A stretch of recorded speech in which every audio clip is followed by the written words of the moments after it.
चलिए बात कर लेते हैं एक और बड़ी और अहम खबर की। तो चंडीगढ़ से बड़ी खबर है, क्लर्कों की हड़ताल से जुड़ी बड़ी खबर। मुख्य सचिव ने सभी जिलों के डीसी को पत्र लिखा है। हड़ताल में शामिल क्लर्कों की जानकारी देने के आदेश दिए गए हैं। प्रोफार्मा भेजकर जानकारी मांगी गई है। 3 घंटे में सभी डीसी को जानकारी देनी होगी। तो ये बड़ी और अहम खबर हम आपको बता रहे हैं। प्रोफार्मा भेजकर जानकारी मांगी गई है और 3 घंटे में सभी डीसी को ये जानकारी देने को कहा गया है। क्लर्कों की हड़ताल से जुड़ी ये बड़ी खबर। मुख्य सचिव ने सभी जिलों के डीसी को पत्र लिखा है। हड़ताल में शामिल क्लर्कों की जानकारी देने के लिए आदेश दिए गए। प्रोफार्मा भेजकर जानकारी मांगी गई है। 3 घंटे में सभी डीसी को जानकारी देनी होगी। तो ये बड़ी खबर आपको बता दें कि लगातार बैठकों का दौर चला, लेकिन कोई हल नहीं निकला है इस पूरे मामले पर। अब जानकारी मांगी जा रही है कि कौन कौन से क्लर्क हड़ताल कर रहे हैं। रवि, अगर बिल्कुल हम ठीक समझ रहे हैं इस खबर को, तो इसमें यही जानकारी मांगी गई है कि कौन कौन से क्लर्क जो हैं वो हड़ताल पर हैं और तमाम डीसी को लेकर ये निर्देशित किया गया है कि 3 घंटे के अंदर रिपोर्ट दें। तो क्यों इस तरह की अब जानकारी मांगी जा रही है, पूरी जानकारी? बिल्कुल राजश्री, देखिए क्लर्कों की हड़ताल से जुड़ी बड़ी खबर हम अपने दर्शकों को बता रहे हैं। मुख्य सचिव की तरफ से डीसी को एक पत्र लिखा गया है। तमाम जो डीसी हैं हरियाणा के, उनको ये हाँ। पत्र लिखा गया है। और कहीं ना कहीं जो हड़ताल में शामिल तमाम जो क्लर्क क्लर्क हैं, उनको उनकी जानकारी देने को इस पत्र पे कहा गया है। एक परफॉर्मा भेजा गया है, उस परफॉर्मे के तहत जानकारी मांगी गई है। ये तमाम जो जानकारियां हैं वो 3 घंटे के अंदर जो है वो देनी होंगी।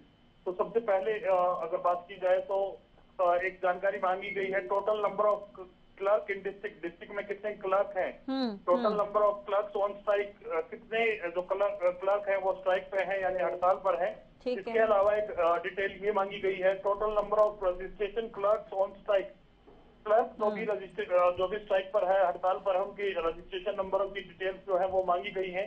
कब से भी तमाम जो क्लर्क है स्ट्राइक पर है, एक डिटेल ये मांगी गई है। इसके अलावा अगर बात की जाए तो एक डिटेल ये भी मांगी गई है कि if other category of employees on strike such as data entry operators, assistant with numbers. तो कहीं ना कहीं इसके अलावा क्लर्कों के अलावा और कोई एम्प्लॉय अगर स्ट्राइक पर है, चाहे वो डाटा एंट्री ऑपरेटर हो या फिर असिस्टेंट हो, उनकी डिटेल्स और उनके नंबर्स की जानकारी जो है वो मांगी गई है। और अगले 3 घंटे में इसी को ये जानकारी जो है कहीं ना कहीं जो चीफ सेक्रेटरी ऑफिस है उसको मुहैया करानी होगी। तो बड़ी खबर है, कहीं ना कहीं जानकारियां मांगी गई हैं, तमाम तरह की जानकारी प्रोफोर्मा साथ भेजा गया है। उस प्रोफोर्मा के तहत ही तमाम जो जानकारियां हैं वो मांगी गई हैं। जी बिल्कुल। अब वाकई जानकारी तो मांगी गई है। अब देखने वाली बात होगी कि ये जानकारी क्यों मांगी गई है। लेकिन अगर रवि हम शुरुआत से देखें तो बैठक कई दौर की चली। जिस तरह से ओएसडी बाद में, बैठक के बाद में अपना बयान देते हुए नजर आए थे, जिसमें उन्होंने साफ तौर पर कह दिया कि 35-400 तो नहीं कर सकते, भले पे स्केल बढ़ाया जा सकता है। तो वो शुरुआत से ही लग रहा था कि इस बैठक में कुछ हल नहीं निकलेगा। वहीं दूसरी तरफ जो क्लर्क हैं वो अपनी मांग पर अड़े हुए हैं। तो क्या कुछ लग रहा है इसे लेकर? देखिए, बिल्कुल देखिए, आज की बैठक की अगर बात की जाए तो बैठक से पहले मुख्यमंत्री के ओएसडी हैं जवाहर यादव, उनकी तरफ से एक बयान सामने आ गया था। उनकी तरफ से साफ कर दिया गया था कि 35-400 जो है वो नहीं मिलने वाला, कहीं ना कहीं ये नहीं हो सकता। और इसके अलावा अगर क्लर्क कुछ मोल्ड होते हैं, कुछ एक स्टेप आगे बढ़ाते हैं या फिर कुछ रियायत जो है वो करते हैं अपनी मांगों में, तो कहीं ना कहीं बातचीत जो है वो संभव है।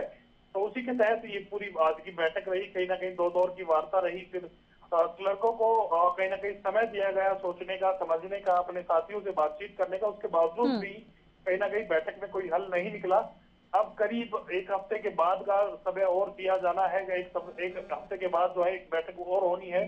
देखना होगा उस बैठक में किस प्रकार की जो है बातचीत होती है, क्या कोई निर्णय निकल पाता है। लेकिन उससे पहले आज की अगर बात की जाए तो जी एक पत्र जो है मुख्य सचिव की तरफ से तमाम जो हरियाणा के डीसी हैं उनको लिखा गया है। बिल्कुल। और तीन तमाम घंटे का तरह की वक्त है, तो जानकारी जो जब है तक उनसे ये मांगी डिटेल गई है। पहुंचेगी देखने वाली बात होगी कि इसका क्या किया जाता है आगे। बहुत बहुत शुक्रिया रवि, तमाम जानकारी और बातचीत के लिए। नजर बनाए रखेगा, अपडेट आपसे लेंगे।